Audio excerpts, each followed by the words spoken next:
सध्या भाजप आणि मनसे यांच्यामध्ये युती होईल अशी चर्चा सुरू आहे। ह्याच पार्श्वभूमीवरती बोलत असताना मंत्री योगेश कदम यांनी आपलं मत व्यक्त केलंय। हिंदुत्व पक्क करायचं असेल आणि विधानसभेमधील पुनरावृत्ती टाळायची असेल तर राज ठाकरे यांनी महापालिकेच्या निवडणुकीत आमच्या सोबत यावे। त्याचबरोबर शिवसेना वाढीसाठी आम्ही सर्वांना सोबत घ्यायला तयार आहोत। राजन साळवी देखील पक्षात येणार असतील तर आम्ही 2 पावलं मागे जाऊ असं मत देखील मंत्री योगेश कदम यांनी माध्यमांशी बोलताना व्यक्त केले। पाहूयात। नाही, मला वाटतं लोकसभेच्या निवडणुकीमध्ये सन्माननीय राजसाहेब ठाकरे यांनी बिनशर्त पाठिंबा हा त्यावेळेस महायुतीला दिला होता। विधानसभेच्या वेळेस किंवा लोकसभेच्या वेळेसच हा पाठिंबा जाहीर करत असताना त्यांनी सांगितलं होतं की हा पाठिंबा फक्त आणि फक्त लोकसभेच्या निवडणुकीपुरताच आहे, पुढचे निर्णय आम्ही नंतर घेऊ। मग त्याच वेळेला त्यांनी खरं तर विधानसभेची देखील त्यांनी युती जाहीर करायला हवी होती, म्हणजे त्यांच्याच मनामध्ये संभ्रम होता। त्यांनाच विधानसभेच्या निवडणुकीच्या बाबतीमध्ये त्यांना निर्णय घ्यायचा नव्हता।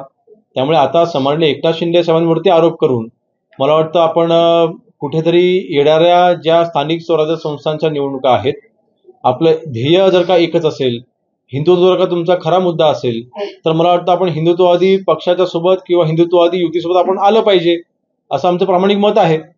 एकंदरीत पुढची येणारी मुंबईची महानगरपालिकेची निवडणूक बघता नक्कीच मनसे देखील सोबत असली पाहिजे ही आमची अपेक्षा असणारच आहे, माझी वैयक्तिक अपेक्षा असणारच आहे। परंतु अशा पद्धतीने सन्माननीय शिंदे साहेबांना बदनाम करण्याचा जर का कोणी प्रयत्न करत असेल तर मात्र ते आम्ही खपू घेणार नाही।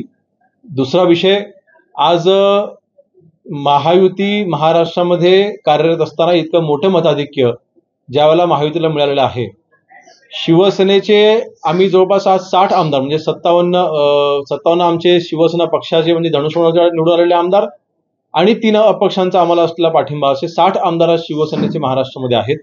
आमचे जवळपास 10 आमदार 10 उमेदवार विधानसभेच्या निवडणुकीमध्ये मनसेच्यामुळे पडलेले आहेत। आपण जर का गणित बघितलं, आपण जर का आकडेवारी बघितली तर आमचे 10 असे उमेदवार आहेत की ज्यांनी मनसेचे उमेदवार आमच्यासमोर उभे होते, मनसेने जेवढी मतं खाल्ली तर त्याच्यापेक्षा पण कमी मार्जिनने आमचे उमेदवार तिथे पडलेले आहेत। आणि म्हणून मला वाटतं ह्याची पुनरावृत्ती होऊ नये। महायुती अजून जर का मजबूत करायची असेल, खरोखर आपलं हिंदुत्व अजून मजबूत करायचं असेल, मुंबईमध्ये आपल्या मराठी माणसांना न्याय मिळवून द्यायचा असेल तर महायुती मुंबईमध्ये पुन्हा निवडून येण्यासाठी सन्माननीय राजसाहेब ठाकरे यांनी सोबत याचा निर्णय घ्यावा अशी आम्ही त्यांना विनंती करतो। शिवसेना पक्षवाढीसाठी आम्ही सगळ्यांचं स्वागत करायची आमची तयारी आहे। 2 पावलं मागे येऊन देखील, कमीपणा घेऊन देखील आमची सगळ्यांना स्वीकारायची आमची तयारी आहे। आमच्या समोर ध्येय आता फक्त एकच आहे की महाराष्ट्रामध्ये शिवसेना पक्ष वाढवणं, महाराष्ट्रामध्ये सन्माननीय एकनाथ शिंदे साहेबांच्या नेतृत्वाखाली आज शिवसेना पक्ष जी भरारी घेते त्याच्यामध्ये जर का अजून आमची ताकद वाढत असेल तर कोणाला नको आहे। आणि म्हणून नक्कीच जर का राजन साळवी जर का निर्णय घेणार असतील तर त्यांनी मूळ शिवसेनेसोबत यावं।